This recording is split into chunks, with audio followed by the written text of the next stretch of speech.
Isipin mo, uuwi ka sa sarili mong bayan o kaya sa isang malaking pagtitipon ng mga dati mong kaklase. Naku, nakakakaba palagi iyan. Oo nga eh.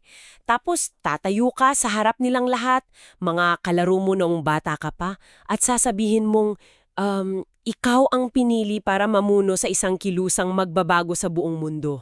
Grabe iyon. Siguradong magugulat sila. Hindi lang iyon, sasabihin mo pa na dapat nilang iwan ang lahat ng ginagawa nila para sumunod sa iyo. Ano sa palagay mo ang magiging reaksyon nila? Baka pagtawanan ka nila. O kaya baka mainis sila sa iyo. O baka pagtangkaan pa nilang tapusin ang buhay mo, di ba?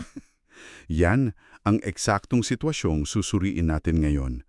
Para sa iyo na laging naghahanap ng mabilis pero siksik na kaalaman, maligayang pagdating sa ating malalimang pagsusuri. Isang napakabigat na sitwasyon yan. At yan bale ang mismong sentro ng mga dokumentong inaaral natin ngayon.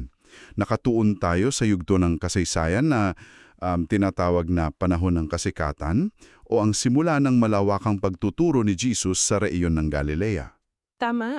Pero bago tayo lumayo, gusto kong linawin na ang talakayang ito ay hindi lang isang simpleng pagbabalik tanaw sa lumang kasaysayan. Isa itong masusing pag-aaral sa mismong takbo ng utak at pag-uugali nating mga tao. Parang pag-aaral sa psikolohiya ng tao. Eksakto. Titingnan natin ang mga ito bilang mga impormasyong nakasaad mismo sa orihinal na teksto para himayin kung paano ba tinatanggap o pilit na itinatakwil ang mga radikal na ideya, lalo na kung ang nagdadala nito ay isang taong masyado na nating kilala. At yan, mismong-mismo ang nangyari nang bumalik si Jesus sa kanyang sariling bayan, sa Nazareth. May binanggit sa mga tala natin tungkol sa isang sikat na nobela. Oo, yung isinulat ni Thomas Wolfe noong dekada 40. Oo, iyon nga. Ang pamagat noon ay hindi ka na makakabalik sa iyong pinanggalinan. Sinasabi roon na kapag umalis ka at nagbago, pagbalik mo, hindi ka na ikaw ang taong kilala nila.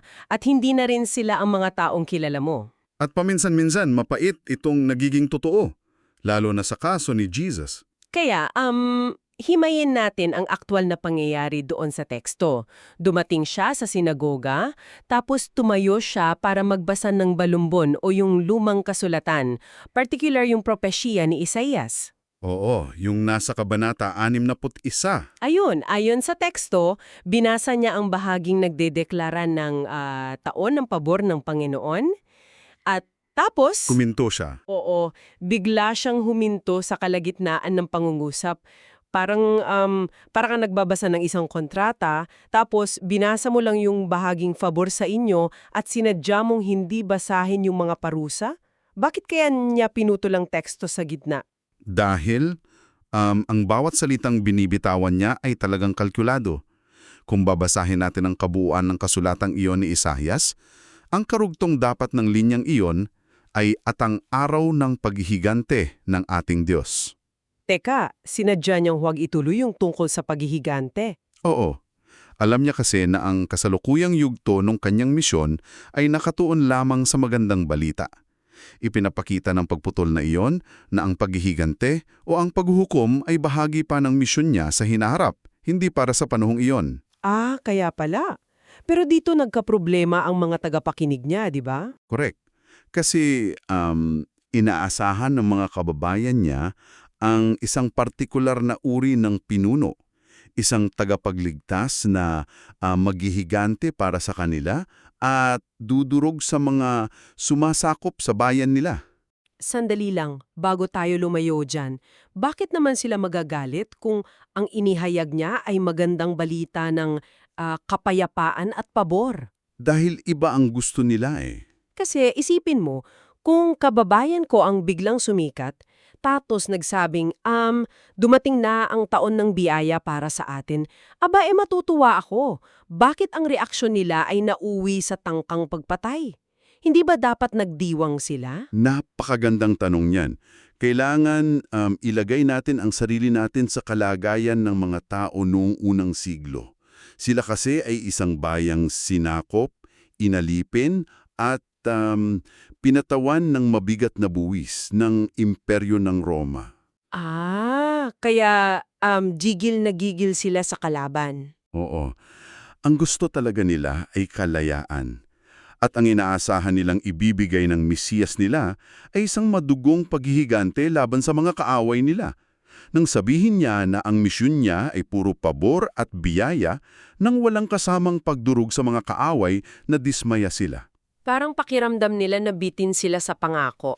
At idagdag pa diyan, pagkatapos niyang putulin yung linya, idiniklara niya na ang propesiyang iyon ay natupad na sa mismong araw na iyon. Direktang sinasabi niya na, "Ako ang hinihintay ninyo." At doon na gumuho yung inaasahan nila kasi ang nakikita lang nila yung anak ng karpenterong kalaro nila noon. Bakit siya ang magliligtas sa kanila kung wala naman siyang hukbo, 'di ba? Tama. At hindi lang doon natapos ang tensyon. Ayon sa mga tala, para bang nilagyan pa niya ng asin ang sugat.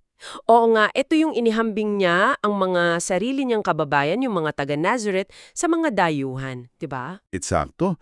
Binanggit niya ang mga kwento mula sa nakaraan kung saan ang mga propeta daw ay ipinadala sa mga dayuhan sa Zarephath at sa Syria, imbes na sa sarili nilang lahi.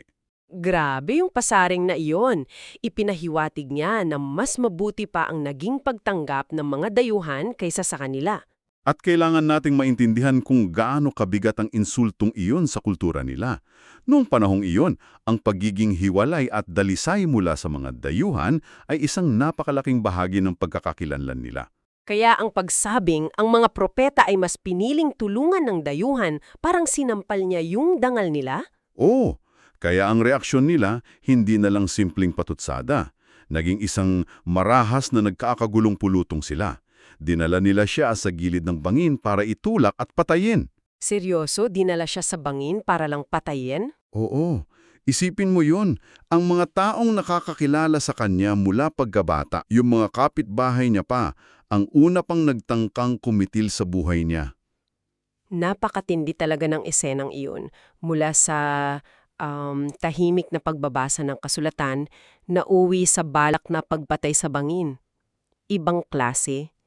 At ang nangyari sa Nazareth, nagbubukas ito ng malaking tanong kung paano ba nagpoproseso ang utak natin kapag may naririnig tayong salungat sa nakasanayan natin. Dito papasok yung tinatawag nating balangkas sa pag-aaral na ito. Oo, yan. Yung tinatawag sa teksto na balangkas ng pag-unawa at pagtanggap. Gustong-gusto ko yung konseptong ito kasi parang pinapaliwanag nito yung napakaraming pagkukulang natin sa komunikasyon eh. Totoo yan. Ang balangkas na ito, o metrics sa orihinal na wika, ay napakalinaw na paraan para sukatin kung paano tumutugon ng tao sa radikal na katotohanan. Hinahati nito ang reaksyon natin sa dalawa. Yung utak at yung puso, tama ba? Tama. Unang-una ay ang pag-unawa. Ito yung tumatakbo sa isipan natin o sa utak, naiintindihan ba natin ang konsepto? May kaalaman ba tayo?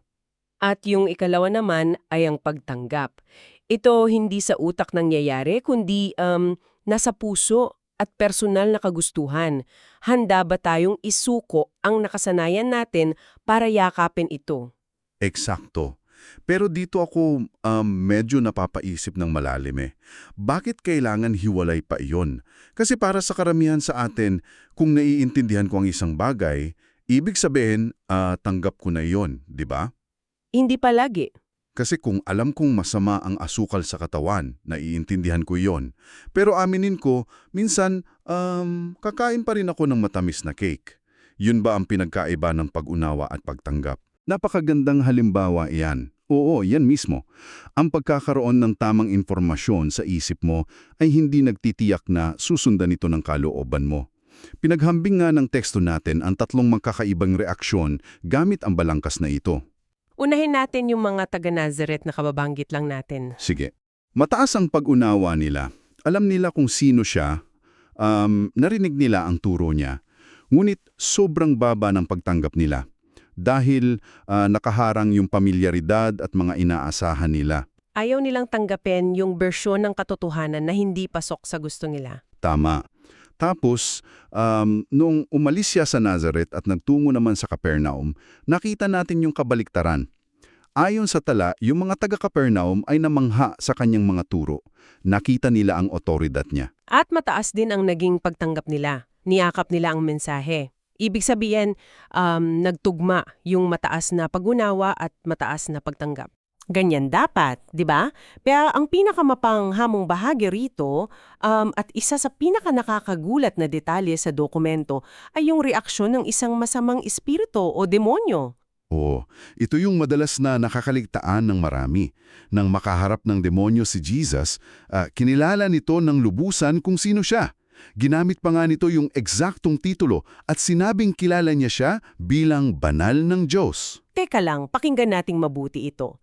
Sinasabi mo ba na ang isang kalaban, isang demonyo, ay may mas malinaw pang pagkilala kung sino siya kumpara sa mismong mga kababayan niyang kasama niyang lumaki? Oo, ganun na nga. Paanong nangyari iyon? Sapagkat ang espiritong iyon ay walang taglay na pamilyaridad o mga personal na bias na bumubulag doon sa mga taga-Nazareth. Kung titingnan natin sa balangkas natin, ang demonyo ay may perpektong pag-unawa. Alam niya nang walang labis at kulang kung sino ang kaharap niya. Eksakto. Subalit, ang pagtanggap niya ay literal na zero o nasa pinakamatinding negatibo. Kasi kalaban siya mulat sa pool. Ang layunin lang niya ay manira, kaya hindi siya magpapasakop kahit alam niya ang totoo. Dito ko makikita ng malinaw na ang simpleng pagkakaroon pala ng matinding kaalaman ay hindi nangangahulugan nasa tama ka ng landas. Totoo. Minsan, ang pinakamalaking hadlang sa pagtanggap ng totoo ay hindi yung kawalan ng kaalaman, kundi yung katigasan lang talaga ng puso. Kaya pala, kahit gaano ka pa katalino, kahit ibigay na sa iyo yung lahat ng patunay na kailangan mo, kung sarado ang kalooban mo, wala talagang mangyayari. Napakalalim yan. Kaya nga mahalaga ang balangkas na ito. Kasikatan. Ang bayan ng Capernaum, na nasa tabi ng lawa ng Galilea, naging sentro ito ng kanyang malawakang operasyon. At hindi rin isang aksidente ang pagpili niya sa lokasyong iyon. Bakit anong merong doon sa Capernaum? Bukod sa katuparan iyon ng propesiya sa lumang kasulatan na nagsasabing isang matinding liwanag ang sisikat sa Galilea, mayroong itong malaking stratehikong halaga. Sa kasaysayan kasi, ang rehiyong ito ay palaging nilulusob ng mga mananakop. Kaya siguro itinuturing ito ng mga leader sa Jerusalem bilang lugar ng kadiliman. Parang magulo palagi doon, di ba? Tama, halo-halo rin ang kultura roon, kaya mababa ang tingin sa kanila ng mga purista sa Jerusalem. Ngunit sa kabilang banda, ang Capernaum ay nakatayo sa isang pangunahing ruta ng kalakalan. Kaya perfecto siyang lugar para mabilis kumalat ang mga balita sa iba't ibang panig ng bansa. Kasi nagtataka ako kanina kung paano ba kumalat ang balita gayang wala namang internet noong unang siglo. Ayon, nakuha mo, mga mangangaklal at mga taong naglalakbay sa rutang iyon ang nagdadala ng balita. Ayon nga sa teksto natin, ang sakop ng kanyang kasikatan ay umabot mula Galilea hanggang sa Syria, sa Hilaga, sa Decapolis, sa Judea, at hanggang sa Perea pa, sa ibayo ng Ilog Jordan. At nagpagaling siya ng napakaraming sakit doon. Ang mga taong pinagaling niya, pati na rin yung mga nakasaksi sa mga himala, sila mismong lahat ang naging buhay na tagapagbalita. Ang galing ng pamamaraan na iyon, pero dito rin yata papasok yung isang napakalaking practical na problema, di ba? Oo. Isipin mo yung logistikang kailangan dyan. Daan-daan at kinalaunan ay libo-libong tao ang araw-araw na sumusunod sa kanya. Naglalakbay sila naglalakad sa ilalim ng matinding init, walang mga modernong pasilidad, at lahat ng tao roon may hinihinging pabor sa kanya. Kaya ang pang-araw-araw na pangangailangan ng kanyang misyon ay naging isang napakalaking pasanin din sa kanyang pisikal na katawan. Parang bagong kumpanya sa teknolohiya na bigla na lang sumikat, tapos wala kang sapat na tao para mag-asikaso ng libong-libong order na dumarating araw-araw. Eksakto ang paghahambing mo. 'Di ba? Kasi hindi mo pwedeng sabihin sa mga kaibigan mo, tumulong na lang kayo tuwing tapos na ang trabaho ninyo sa iba. Kailangan mo silang isama sa mismong operasyon buong araw. Kaya balito na niya formal na tinawag sina Pedro, Andres, Santiago at Juan. Oo, iyan ang dahilan. Nagkaroon ng malaking pagbabago sa buhay ng mga lalaking ito. Kilala na nila siya bago pa man ito pero ngayon, iba na ang hinihingi niyang antas ng dedikasyon. Kasi kailangan na niya ng buong oras nila. Tama, nang tawagin niya sila, hindi lang iyon imbitasyon sa pag-aral ng espiritualidad. Pangangailangan iyon upang makatulong sa pamamahala ng mga tao, sa pag-aayos ng paglalakbay at sa pag-aalalay sa kanya. At isipin mo sina Santiago at Juan. Ayon sa mga tala natin, iniwan nila ang ama nila sa bangka at ang kabuhayan nila bilang mga mangingisda, isang napakalaking sakripisyo para lang ibuhos ang buong oras nila sa misyon. Napakabigat ng hinihingi niya, pero napakahalaga. Ipinapakita nito na habang lumalawak ang epekto ng anumang malaking katotohanan, lalong kinakailangan ang mga taong handang ibigay ang buong sarili nila. Alam mo, ang hirap isipin na kailangan pa niya ng tulong kung iisipin mong kaya naman niyang magpagaling ng kahit anong sakit. Pero nililinaw ng teksto natin na tao rin siya na napapagod at kailangan niya ng sistema para pamahalaan yung daan-daan tao. At ang paglipat ng mga alagad na ito mula sa pagiging paminsan-minsang tagasunod tungo sa buong oras na kasama, naglangarawan ito ng sukdulang antas ng pagtanggap. Yung pinag-usapan natin kanina, naunawaan nila ang pangangailangan at buong puso nila itong tinanggap. Grabe ang bigat nun. Kaya ikaw na sumasama sa ating malalimang pagsusuri ngayon, bilang isang taong palaging nagpoproseso ng bagong kaalaman, ano mo makukuha mo rito? May malaking aral tayong dapat bitbitin mula rito. Oo nga. Nakita natin kung paano nag-iiba-iba ang reaksyon ng mga tao ang batay sa sarili nilang mga inaasahan, ang mga taga-Kapernaum na mangha at sumunod. Yung mga masamang espiritu, kinilala ang totoo pero hindi nagpasakop. At yung pinakamasakit, yung mga taong nakasama niyang lumaki sa Nazareth ay naggalit dahil ang pakiramdam nila, kilala na namin ito. Iyon nga ang pinakamabigat na aral. Ang pamilyaridad pala, kapag hindi natin binantayan, ay mabilis maging isang pader na humaharang sa katotohanan. Kapag nilagay natin ang isang tao sa loob ng isang kahon na binuo natin based sa nakaraan, nahihirapan tayong tanggapin kapag kumilos sila ng labas doon. Kaya ang hamon sa atin ng kasaysayang ito ay hindi lamang ang matutunan ng nangyari noon, kundi ang suriin ang ating sariling mga puso. Gaano ba tayo kabukas sa katotohanan kapag sumasalungat ito sa komportableng mundo natin? Kaya bago natin tapusin ang usapang ito, gusto kong iwanan sa iyo na nakikinig ngayon ang isang nakakapukaw na tanong.